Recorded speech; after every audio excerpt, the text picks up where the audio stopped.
Hey there, and welcome back to the channel. We do have an exciting mock draft for you. The 2024 NFL mock is never too early to start, and this is our very first rendition. So we are going to go ahead and jump right into it.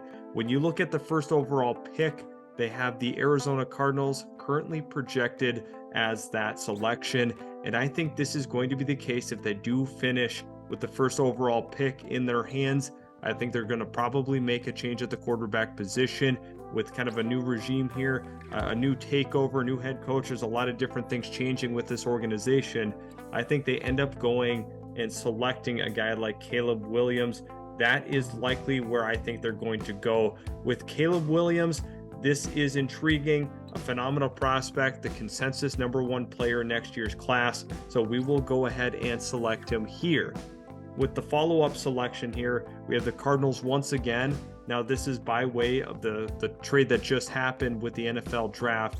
Now, I think this is a bold thing for them. Now, they have picks 1 and 2, and it's an ideal situation. If this is how it plays out for them, it's going to make this current draft that just happened make them look so much smarter on paper. And I think when you have that selection available to you, Marvin Harrison Jr. is the pick. Superstar wide receiver, one of the best wide receiver prospects that we've seen in a very, very long time. Generational guy at that very, same breath. Following that up is the Tampa Bay Buccaneers. And I think when you look at the Buccaneers, there's going to be a lot of issues this season, especially at the quarterback position. Baker Mayfield, Kyle Trask, whoever ends up starting, it's not going to go well. They're not set up for success. They struggled mightily with Tom Brady at the quarterback position, and I think that it's not going to change here, in my opinion. So I look for the Tampa Bay Buccaneers to, make a big decision here. They're in a spot where they can take a QB, and that's where I have them going. Drake May from North Carolina has been getting a ton of hype, and it's definitely warranted when you look at the prospect he is. He checks a lot of the boxes in terms of what you're looking for in a franchise quarterback. I have him going number 3 to the Bucs. Following that up, we have the Indianapolis Colts, and the Indianapolis Colts continue to put winning pieces together. They're going to have a very nice run game this year. Hopefully Anthony Richardson can really progress as a prospect, but what better way to progress than to have Brock Bowers. Brock Bowers is one of the best tight ends I've ever evaluated, in the entire duration I've watched college football. So dynamic, after the catch, great hands, knows how to sit down in his zone. All of those things are a culmination of a guy that should be taken, in the top 5, even at that tight end position here. So to me, this makes a lot of sense for Brock Bowers to go to Indianapolis. Following that up, we have the Washington Commanders. And with the Washington Commanders, there's going to be a lot of struggles this year at the quarterback position once again. They're going to be looking at the current class, and they're going to say, okay, we have to probably take a quarterback. I don't think they're going to lose enough to be in that top 4, but at the end of the day, I think they're probably, sitting anywhere from 5 to 7 when it comes to their actual draft pick selection. I don't know if I entirely believe in this current season, but there's going to be a lot of issues there. So you have to go down the list a little bit here to find your next available quarterback, which, very well could be Quinn Ewers. There's a lot that has to play out at Texas here. So this could change the entire complexion of what it looks like for this team moving forward. I have Quinn Ewers going here. The former Ohio State transfer lands here now with the Commanders. Following that up, we have the Tennessee Titans, and the Tennessee Titans have done a nice job. They ended up getting their franchise quarterback in the 2nd round, and in Will Levis. So I think to kind of build off of that, they're probably going to be looking to address that defense. Mike Vrabel is constantly looking for edges, always looking for guys to impact the game from that position. To me, Dallas Turner is on a great trajectory to being a top 10 selection. I think when you look at his traits and what he's able to do on the football field, this guy is going to be a difference maker at this level. So number 6, I got the Titans going with Turner there. And then following that up, we have the Atlanta Falcons, who boldly selected Bijan Robinson with their 1st round draft pick this past season here. And then now you're kind of looking at it from the scope of, all right, what are they going to do now? I think they're going to continue to add to this defense. In my opinion, the defense is going to get a little more love in terms of what they're seeking out here. But I have Kool-Aid McKinstry going right here from Alabama. Obviously, the name is enough of a brand on its own to be really excited about, but his play on the football field, once again, is pretty transcendent at the position. So look for the Atlanta Falcons to go ahead and address their defense with this pick. To me, it makes a lot of sense. Following that up here at number 8, we have the LA Rams with a first-round pick. Finally, Ram fans can actually watch day one of the draft. And at pick number 8, I think they are in a great position to land one of the best players in the entire class. Joe Alt from Notre Dame, consistent tackle, really good in pass pro, and I think he is going to be a phenomenal leader along that offensive line. And to me, looking at the Rams selection here, it makes too much sense. They need to continue to build this offensive line, something that's been lacking for a couple of years now. Joe Alt is going to make for a terrific tackle at the next level. Following that up again, we have the Pittsburgh Steelers. Now, I think people are going to question, exactly what Pittsburgh's going to do in this scenario. And I look at the board here and I think, okay, yes, they did select a tackle this year. I think that everything's on the table. Olu Fashanu is going to be, in my opinion, one of those guys that you can't pass up on. I get you took a tackle, but having 2 really good tackles in this league is super beneficial. I think he's going to slot in nicely from Penn State. He is my selection here. Love that for the Steelers. This is a pick that makes sense. It's a pick that for value standpoint is good. Positional value is good. Everything makes sense for the Steelers. And then now we followed up with the Chicago Bears, and you kind of look at where the Chicago Bears are at this point. They've done a nice job acquiring picks and moving down, doing all those different kinds of things. But I think with the Bears in this spot here, it makes sense for them to go ahead and draft a safety. And sometimes you have to look at value. Sometimes you have to look at, some of the best players just on the field. And Javon Bullard is projecting to be a top 10 level guy. I think he's on the trajectory. This Georgia defense continues to churn out awesome prospects, tried and true in the NFL. It's not a schematic thing. It's just they pump out good football players. Kirby Smart has done a great job with the program. I think that is going to continue by selecting Bullard there. The Bears get really strong on that back end of the secondary as well. You have him and Brisker. That is a nice 1-2 punch at the safety spot. And now we move on to number 11. We have the Seattle Seahawks. The Seattle Seahawks are once again in a position where they're going to probably address the defense. They do not shy away from it. But the thing I've noticed about Seattle is they're not afraid to go ahead and double down on a position. They're not afraid to do anything at this point. They love to rotate their defensive linemen, keep them fresh. And to me, Michael Hall is a super impactful interior defensive lineman that is going to step in day one and be an immediate contributor to this roster. I love that pick for the Seattle Seahawks. And then now you have the Raiders, and the Raiders continue to try to build on what they've been given. I think under with Josh McDaniels here, this organization needs to get better defensively on the offensive line as well. It's got to continue to improve. But Andrew Mukuba from Clemson is another guy. This is a little bit of a heavier safety class than we've seen the last 2 seasons, but Mukuba is another impact player right away that's going to help out on the back end of that Raiders secondary. Mukuba here to the Raiders. Now at number 13, we have the Chicago Bears once again. I think when you look at what they could potentially use here, this is going to be a little bit more of a focus defensively. Now, there's been a ton of hyper awareness around the offense and getting Justin Fields some help. Let's not also forget that they have to improve on this defense, especially that second level. Looking at the linebacker position, to me, there's a couple of guys that stand out. However, Jeremiah Trotter for Clemson, again, another impactful guy. I accidentally queued him there, but I'm going to go ahead and select Jeremiah Trotter. When you look at what the Bears need, this is a sure tackler, sideline to sideline guy. very instinctual in terms of shooting the gap. He is a guy that will help them immediately. I love that for the Bears. And now we have the New England Patriots. And the New England Patriots are going to kind of look at the board and say, what do we need to do here? Couple of different things. It's kind of tough because I think that they're leaving everything on the table. I think JT To'omula is going to be our guy here. Out of Ohio State. It's a tough name to pronounce, definitely. But when you look at the New England Patriots, they are in a good spot here to continue to improve defensively. Maybe this is a point in time where they're evaluating the quarterback position once again.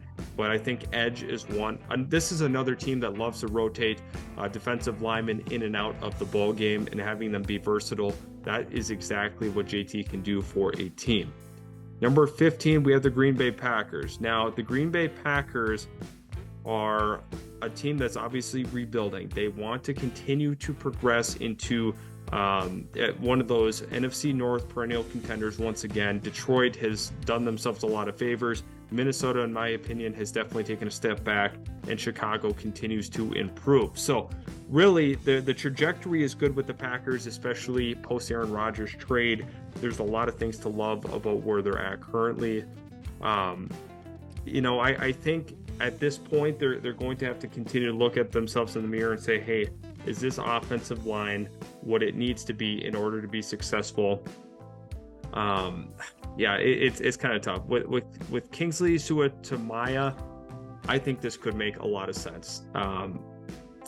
To me, I like what he brings from a pass pro perspective at BYU.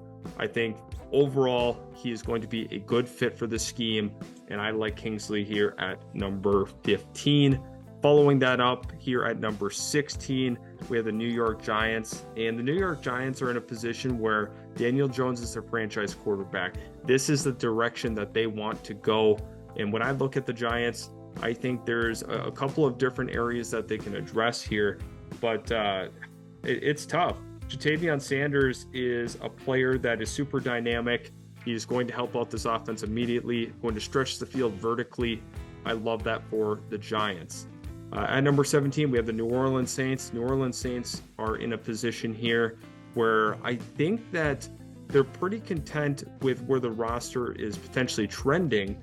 Now, I think it's going to take a little bit of time here. Maybe they look along that offensive line. Maybe they look on defense. This is probably one of the tougher ones to pinpoint at this area. But Cooper Beebe is, to me, too good to pass up on. I like what he brings from a run game perspective. He's super tenacious. I think he's best suited at guard. And on that interior, New Orleans is really, really good now. Really, really good. Some New Orleans Saints fans may disagree with that selection, but Beebe is a guy that's even, undervalued in terms of what the rankings are suggesting. So I think I think New Orleans is definitely doing themselves a favor with that pick. Now, when we get to the Houston Texans, it's a new era. It's a new era. CJ Stroud and this team are trying to go places, and I think they have to address that wide receiver room again. They've done a couple of different things trying to do it, but now Xavier Worthy from Texas is the selection. Worthy is a nice route runner, good hands, reliable. I think when you look at the actual film, Worthy is going to continue to project up on draft boards for many, many people. At the Denver Broncos selection, this could make some sense in a couple of different areas. To me, I could see them looking again to address that defense. Now, kind of shocking, but Denzel Burke is too good to pass on. The value's there. This is a guy that is going to fit the defensive scheme that Denver's got laid out.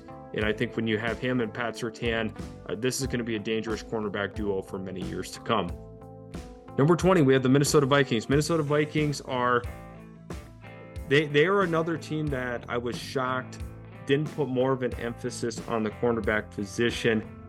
I don't know.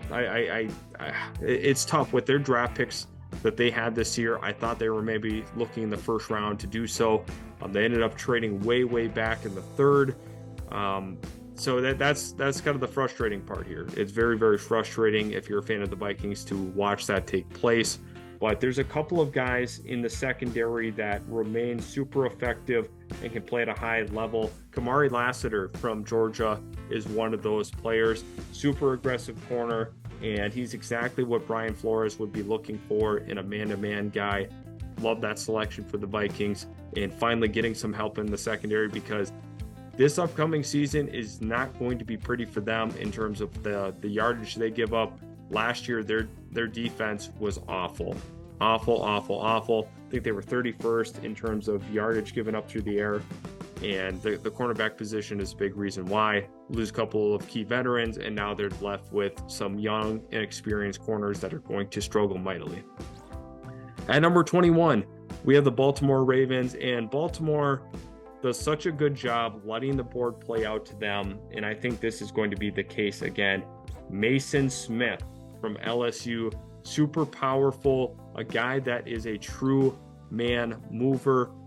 He is so disruptive on the interior. Mason Smith is going to be a phenomenal player for the Baltimore Ravens, really embodies the identity of this team. Love that pick for them.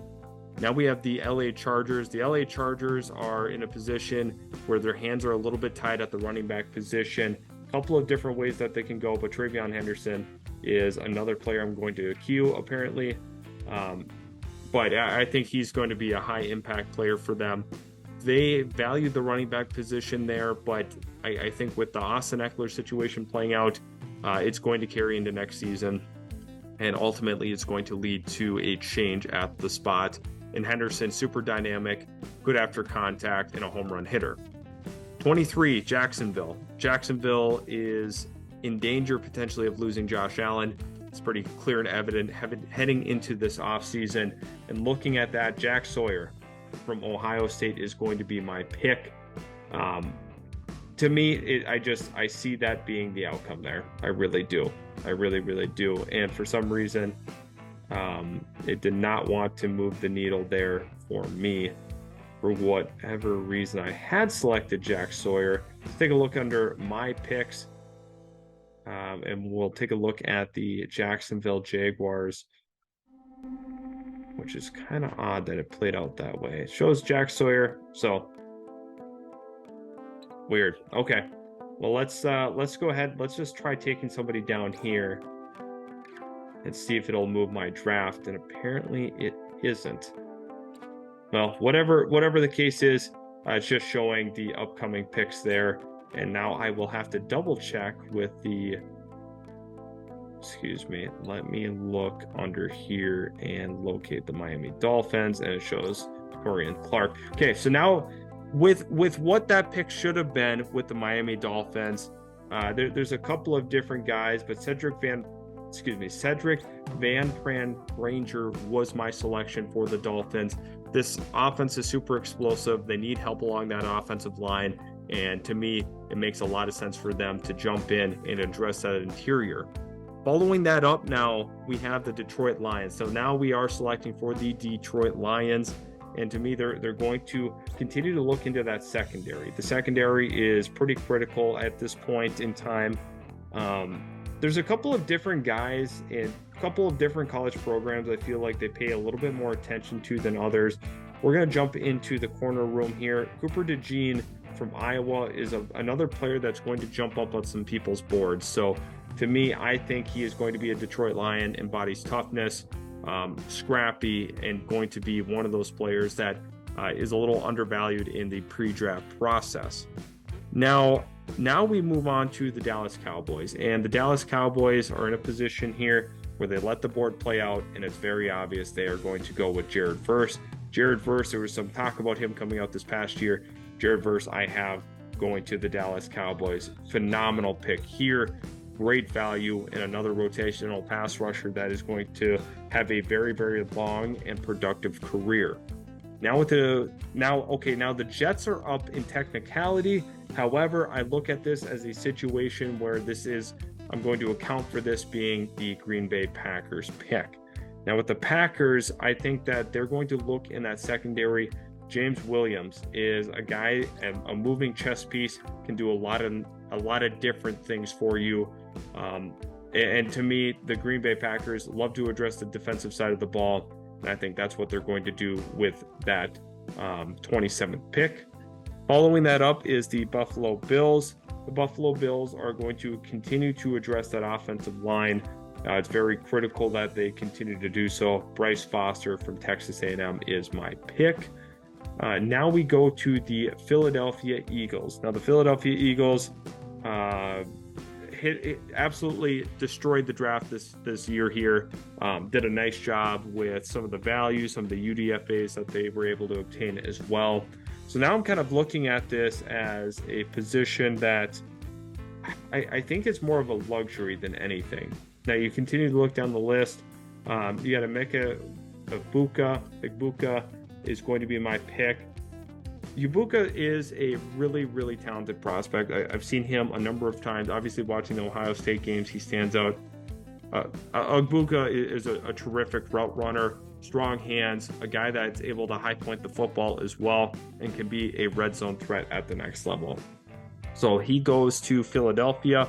Following that up, we have the Bengals, and the Bengals are in a position here where it's a little bit more luxury, in my opinion. A couple of different ways that they can go. Now, there's a little bit of uncertainty with Joe Mixon future, so I'm actually going to project and say that they end up going with Raheem Sanders from Arkansas. So a little bit of a shocker there. And now we have the San Francisco 49ers. San Francisco 49ers are a team that is a little tougher to project exactly where they're going to go. I think that they could potentially look at a couple of different spots on offense.